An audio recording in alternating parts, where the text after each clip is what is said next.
Whoa, I'm not making any sales. What should I do? Don't worry, John. I got the 7 things you're doing wrong, and I'm gonna walk you through what to do instead. What's up, Sam fam? If you're looking to maximize your income, then we have a ton of great insights for you today on how you can improve your sales. Specifically, we have 7 insights on why you're not making as much money as you should. And these 7 insights actually come from us getting to work with thousands of the world's most successful creator businesses. So we've actually gotten to see the data of what works and what doesn't. So let's dive into it. Let's do it. So the 7 steps we're gonna walk you through today actually build up into each other, where we actually want you to think of all 7 of these steps within the context of your customer and your audience and how they go from first being your viewer and then eventually turning into your customer. Which is why reason number 1 why you might not be making as much money as you want is because your product actually isn't in sync with your content. And you actually have a really great example of this where recently someone reached out to you for help and you gave them this specific advice, and basically just overnight you helped them grow from 7K to 65K followers with just this one change, also make their first few $1,000s on Stan. Yeah, exactly. So actually, Nourishing Yuko, she is posting content. She's been in the wellness space for a bit, and she reached out to me. She's posting like amazing content, super valuable, but she reached out, she was like, hey, I'm liking what I'm posting, I'm getting engagement on my post, but I'm not making any sales. So I did a deep dive in her content, in her Stan store to see what's up. And like I said, the content was great, but it was all focused on preventing cancer, which is amazing. So I look into her Stan store expecting something about preventing cancer, but I see her guide that she's selling is how to reduce your sugar intake. And because I'm doing a deep dive, I can make the connection that, okay, I'm guessing reducing your sugar intake can prevent cancer, but that's because I'm really thinking about it. But for her average audience member, they're not gonna be able to connect the two based on her content and seeing what she sells as well. So I pretty much told her, hey, like your content's great, but you gotta pick which one you really wanna focus on. Do you wanna continue talking about cancer prevention, or do you wanna talk about reducing your sugar intake? And it's because it doesn't really make sense. And she chose to really talk about preventing cancer. So she pretty much kept the same guide, but just reworded the messaging around it. And literally within a few weeks went from $0 to $1,000 in sales. I love that. So it's basically product content fit. Because if you want to succeed in this really competitive space and social media, everyone's running in, you have to be known as like the go-to, the de facto expert on whatever you're trying to sell. Exactly. So if your content has any discrepancy with what you're selling, your audience is going to be confused. So just making sure that they are fully aligned is what's going to make you more sales. Cool. What's reason number 2? Number 2, we have the reason you're not making as many sales is because you're not treating your audience as real human beings. Oh, this is a good one. Basically what we mean by this is, aka, you're not engaging with your audience enough. But the key realization we've found with the most successful creators is that they realize all these views and numbers that you see on your videos, those aren't just numbers out there. Those are real human beings watching your content. And the more you realize that and the more you treat every single viewer as truly a real human being that you can engage with in terms of building your community and also building your business, the more successful you're gonna be.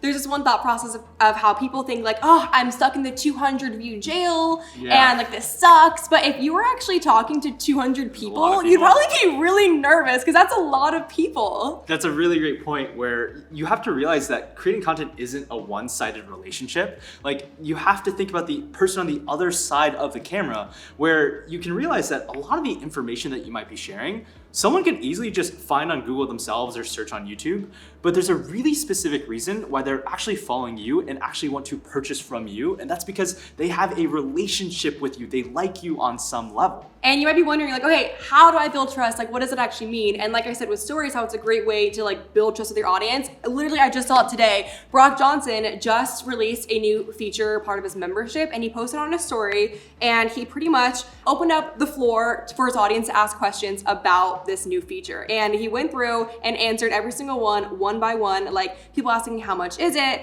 They said like, can I sign up right now? Or is it only for like old members? Is it one time? Do I get a new one each month? So they're just asking very specific questions about his product, and he's going through and answering it in a detailed response. And that really lets his audience know that he's there looking out for them and making sure that they are going to get the value that they want. Totally. It's this incredible two-sided relationship. And even that first photo of him where he's like cheesily, like, it's like so human, right? It's so authentically him. And I would actually say many of the most successful creators, when they launch a great product, it's because they've solicited that audience feedback over time of like, hey, I'm gonna put up a poll right now. Like, what are like the top 3 things you're struggling with? And then I will actually make content and then a product that actually solves that problem for you. And I actually think that's a really good lead into reason number 3 as to why you might not be making as much money as you want, which is that your audience actually might not recognize the problem that you can solve for them. And it actually sounds really simple, but I have a really good example, and it's a dentist. His content is all about really teaching about the myths and rumors about cavities. Like, what I learned from him was that cavities is actually a disease, and there's a lot of myths around sugar causing cavities and other things causing cavities. And he tells you that's not it. That's not really the reason. It's a disease that you can actually cure. So because I learned that my problem, because yeah, sorry, I get cavities sometimes, it's actually a disease, I now want to put my money to figure out how to cure the disease. And well, can we actually watch one of their videos just to see what that looks like? Let's see this.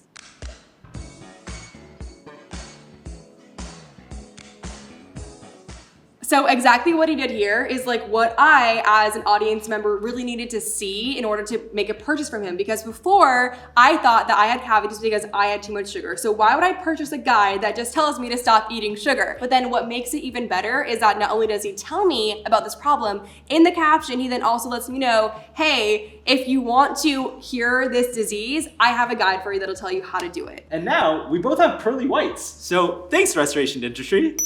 And one thing to note when you're telling your audience what their problem is, make sure to use words that the typical person would understand. For example, we see a lot of business coaches telling people that their problem for not making enough sales is because they don't have a funnel set up. But the average person might not know what is a funnel? What a funnel What is. Yeah. So really breaking down what the problem is gonna make it even easier for your audience to understand and then want to purchase from you. And I think identifying the clear problem that you're solving for your audience then sets you up really, really well for the next reason as to why you might not be making as many sales as you should. And I actually personally, this is the most important corollary reason with all of our most successful creators, which is you're not marketing every single day. And this is so important to think about, because I want you to think about the old marketing adage, which is it takes 7 impressions for someone to buy something from you. Reminder, that's an old one. It's more like at least 30 times. Yeah, it's like, think about how crazy the world is with all this information. And so if you think about your channel or your account like a business, which it is, like think about what business out there doesn't market or doesn't advertise to even get people to even know about your product. Like if you're not talking about your product, if you're not talking about its benefits, how it can help people, and actively sharing that with people every single day, like how are they even gonna know to buy your product? And I know every day sounds a little bit intimidating, and it doesn't have to be 7 days a week. Take your time, take your breaks, but we do say every day because it's not annoying to your audience, because your audience doesn't see most of your content anyway. So even though they also need to see the same thing multiple times to be able to make that purchase, they won't see at least 70% of your content. So if you feel like, oh, I don't want to be annoying, I promise your audience members, like they need that content in order to make a purchase. Yeah, they won't even know about it, first of all. But the other thing is when we say market, that gets a little scary to me. It's like, oh my God, I have to like push product, but it's not about that. In fact, we have some really great specific examples for you of how marketing actually, it's just your regular content. You just have to find this harmonious integration of like your usual content while also teasing and implying this product or service that you can help your audience through. And a really great example of someone who does this really, really well in an organic way that's also not too much of a heavy lift is actually Abigail Pugh, where Abigail is just like the master of selling on Instagram stories. Like she crushes it. And she actually has a no 0 sales day rule for herself, where I actually had her send me some of her favorite stories that she's actually used to sell, where they don't even feel like marketing as much as they're just like adding value and it's a conversation with their audience. And so I'll pull one of those up here because they're just so good, where all Abigail's doing is just posting a really cool testimonial for one of her customers who had success. Like she shows this screenshot here, and then she says, are you kidding me with this? It gets you engaged, to then flip to the next slide where she gives context on like, this was the story of one of my clients who ended up being successful. This is how she did this. And then if you want to do that too, you can also do this by buying my product here and actually engaging with me and working with me. And also, selling on stories is just one way to promote your products. And I think Abigail does such a great way of having a hook, having some context, and also having a call to action. But you can also do that in your reels as well. And a really good way to post a lot about your product that you're selling without feeling too overwhelming for you is actually a thing that I like to call the rule of 3. And that pretty much is that you post 3 different reels all about the same topic, just in different formats. So for example, you would post a long form video, like a talking head video, or like a green screen behind you that's anywhere from like 30 to 45 seconds. And you'd also post a short form video where it's like a B reel, which is like text on screen. When the beat hits in the music, the text on screen changes and you'd have a little more value in your caption. And the third video would be a trend video. We're using a trending sound like you're lip syncing and you are connecting that audio to the topic you're talking about. And you have all of your information in the caption. And the reason I like to do this is because all of your audience members consume content differently, and some people like watching talking heads, some people don't listen to a sound, so like reading captions. So it's important to have your topic and what you're talking about in different ways. And this is a great way to market your products every single day without it feeling overbearing. Totally, it doesn't get too boring, and you take a single topic and you really squeeze all the juice out of it by having all these different ways of just cutting that content and presenting it in different ways. And all that actually leads us to reason number 5 as to why you might be short-circuiting your sales right now. Which is your marketing posts might suck right now. So raise your hand if you've ever done a marketing post and it's felt like it's completely flopped. Like you just got a lot of low views. Yeah, definitely. The reason why that is because you might be thinking about your marketing content as marketing content rather than just your regular content where you're giving value. Because we as humans, we're smart when we scroll social now. Like we know when something is an ad. But you've also seen those really clever videos where you didn't even realize to the very end that it was an ad. And I believe it's because the creator comes from this intention of like, how can I give value in every single way possible? Where even when I'm actually having a call to action at the end or in the middle of my content to actually purchase my product or engage with me in some way, the content is still about how can I give the most value possible. This really kind of leads back to a couple other previous steps as well of having your content be aligned with the product and also being able to market every day. If your product that you're selling is in sync with your content, it is so simple to make really good marketing posts, because if you are just posting your content that has a ton of value and then just at the end, lets the audience know, hey, by the way, if you want even more information on this, I have a guide for you, or I have a course for you, or you can work one-on-one with me. That is a marketing post all packaged in this nice little value video. Yes, it's like I would watch this video no matter what. And what you just said actually reminds me of a really good example. It's actually Michael Elefante, who like absolutely runs the Airbnb space, where Michael actually has a $50 spreadsheet calculator that's used to analyze an Airbnb property. Like, is it a good Airbnb investment? And rather than just selling it on his socials, what he does is he just makes videos with the title, is this property here, like, and he throws up an example property, a good Airbnb investment. And then through the video, he actually just uses that cash flow investment calculator, runs through the exercise with the person. And at the very end, after giving all that value of teaching you how to think about an Airbnb investment, is like, by the way, if you want this cash flow calculator as well, you can actually purchase it in my Stand store. And so I think the main takeaway here is that even in your marketing content you're doing, it should always seek to deliver value in some way, right? You're either helping people learn something and educating them, or you're entertaining them in some way. And that way, your marketing content is something people actually look forward to and then therefore actually convert on. And that takes us to reason number 6, why you're not making as much money as you want to, which is because you're actually talking about the features of what you're selling versus the outcome. So what that means is that your audience wants to know what the solution is going to be for what you're providing. So for example, if you are selling a coaching call for no matter what niche you're in, if you say, I have a 60-minute coaching call that also includes an audit of your profile, you are telling your audience the features of what you're offering. However, what your audience wants to know is what the outcome of the 60-minute call is going to be, the outcome of this audit. They're going to want to know, is their entire Instagram profile going to be changed? Are they going to have an entire new fitness routine? Like, what's going to come out of this by working with you? Yeah, it's when you say the fitness profile, it makes me think of one of our most successful creators on Stan, Eddie Abdu, where he's really, really clear that he's selling the outcome, not the features. And what I mean by that is he, like many successful creators, knows that he's selling a journey from point A to point B, where he specifically has been super successful in actually helping people lose weight. And he focuses on the term losing weight as opposed to, I'm gonna help you create a nutrition plan and here's like the sets to get the ridiculous biceps I have and all that kind of stuff, because he knows that the outcome people are truly trying to get to isn't all of the tough gym workouts and the coaching calls and accountability. It's about getting to that end result of like, I wanna drop 20 pounds. All right, we're at our last reason why you might be short-circuiting your sales. So drum roll, please. The last reason why you're not making as much money as you want to is because you're making it way too hard for your audience to actually purchase from you. And what we mean by that is think about how short our attention spans are nowadays. Like in the world of short form content, with everything going on in the world, like I feel like I have the attention span of a goldfish.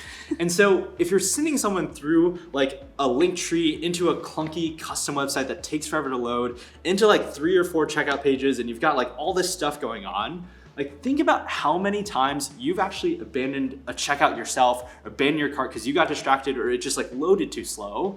And that is the world that we actually operate in trying to get our customers to actually convert onto a product. Yeah, and actually I have one creator that comes to mind because he just DM'd me recently and was like, hey, I'm not making any sales, can you help me out? So I, of course, looked at his profile and I saw that he had great content, he had great things to sell, but I could not figure out like how to purchase what he was selling. So for example, he has this piece of content here. It's all about, you know, golf etiquette, you know, how to actually golf properly. And he has a call to action that lets his audience know that he is selling something that can help him with this.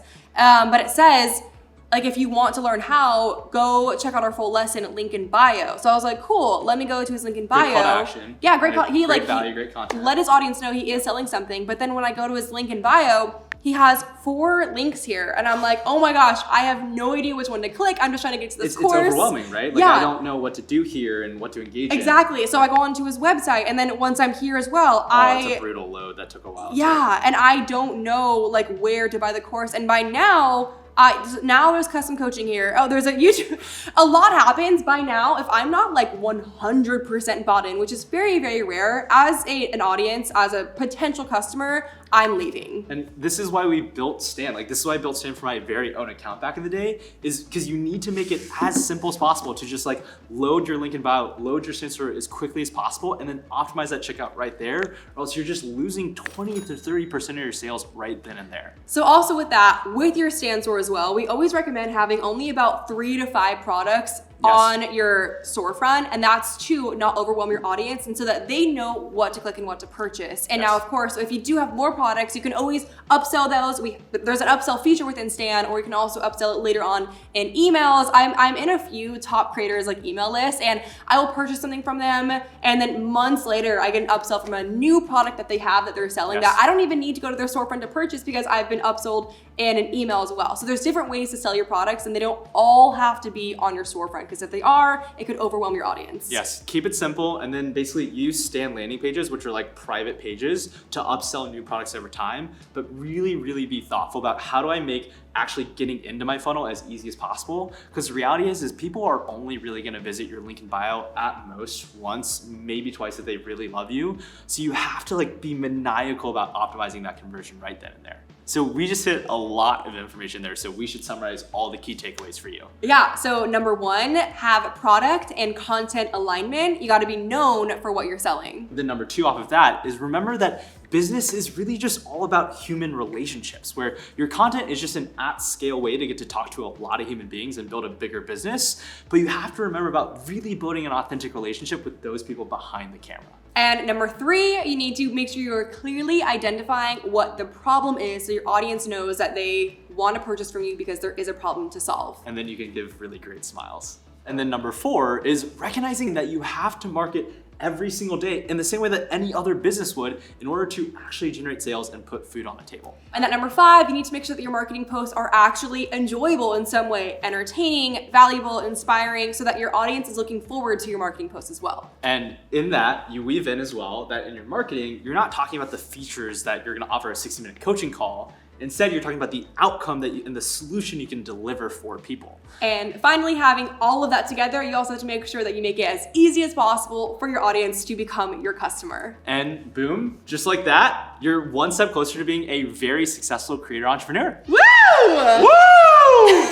So with all that being said, Lo and I get to work with some of the most successful creators out there, and we just get to see the data of what does work and what doesn't. And we're so excited to share all that with you going forward. We're gonna be doing a weekly video every single week sharing our tips for success. And so if you wanna compound on that learning with us, make sure to subscribe.